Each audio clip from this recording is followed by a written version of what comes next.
are here in our eagle exhibit at Wildwood Zoo. Today, and this whole week, we are going to be talking about our raptors, which are our birds of prey.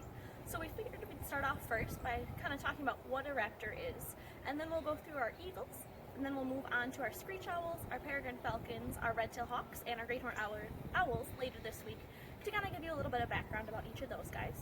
So we'll start off first by what is a raptor. So a raptor is defined as a meat-eating bird, whether it be other birds, rodents, even insects.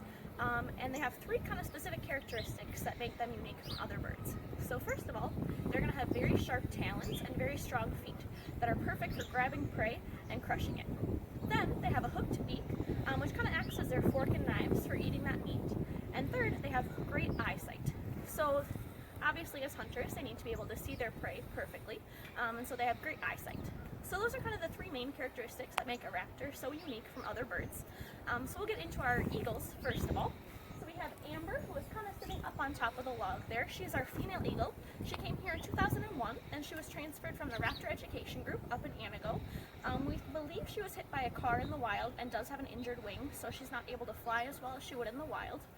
Liberty is kind of next to her, just down a little bit on the ground. He is our male eagle. He came to us in 2009 as a juvenile eagle, and he came from Iowa. So he actually has a partial wing amputation, so he's not able to fly at all. And so if you're ever at the zoo, you can tell them apart kind of two ways. So most of the time, Liberty is going to be on the ground and Amber will be up, usually in the trees.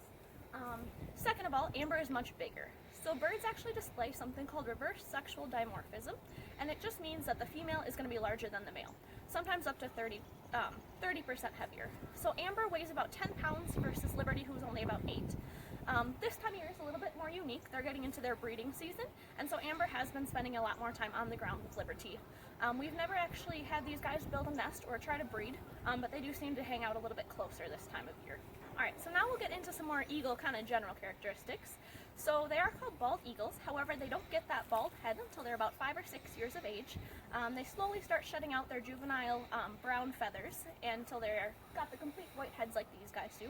So Liberty is actually our only bird here that we kind of have a rough idea of how old he was, because he did come in as a juvenile in 2009. So we can kind of estimate his age off of that. However, all of our other birds did come in as adults, and so it's very difficult to kind of age them at all. So we're not quite sure how old Amber is. However, we do know that she has been around for a while. She came in as an adult in 2001, so she is at least 20 years old at this point. Eagles can live quite a while, in the wild even, up to 30 years old, and in captivity they can reach ages upward to 40 and 50 years old. So quite a while. Eagles are probably one of the most recognizable birds that you're going to see out there. Well, now eagles are plentiful. Once upon a time they were in actually a very steep decline, and we were in danger of losing them completely. This happened because of a chemical called DDT that was being put onto crops, which ended up washing down into the rivers, and these guys, being major fish eaters, ended up ingesting the chemical.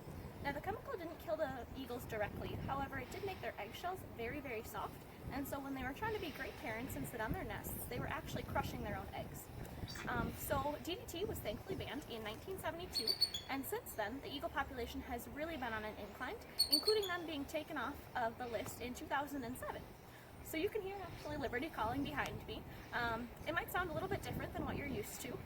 This is actually because a lot of times people think that red-tailed hawks actually sound a lot more eagle-like than actual eagles. So a lot of times in movies what they'll do is place a red-tailed hawk call over any kind of eagle call versus having them kind of squeak like that. Eagles, no matter how cool they seem, are pretty lazy hunters, more opportunistic than actual hunters. A lot of times, these guys will actually take prey from other species. Whether it be an osprey that has caught its own fish, they'll be able to snatch that even in midair, as well as people. Fishermen a lot of times will end up losing their prey to an eagle. They can be very persistent and harassing when they see something that they really want. They do feed mostly off of fish. Our guys here are kind of oddballs and don't seem to really like fish, so we rotate their food between chicken, rats, chicks, mice, rabbits, and the occasional fish that they kind of pick at. So if you've been to Wildwood Zoo, we have on kind of the outside of the exhibit, we have a Boy Scout project that was actually building a live replica of an eagle nest. So eagle nests can grow huge. Most oftentimes the actual tree will break itself before the nest either disintegrates or they kind of move on from it. Each and every year they come back to the same nest, and they'll either add to it, change some stuff around, but they will continue to use that same nest throughout their lives. So eagles do mate for life, for the most part. They will change partners if one of them passes away, or a lot of times a female will actually come in and fight for a new male, and then in that case they would lose their partner and they would be able to find a new mate. So that is it about our eagles. We will move on to our other birds of prey starting on Wednesday.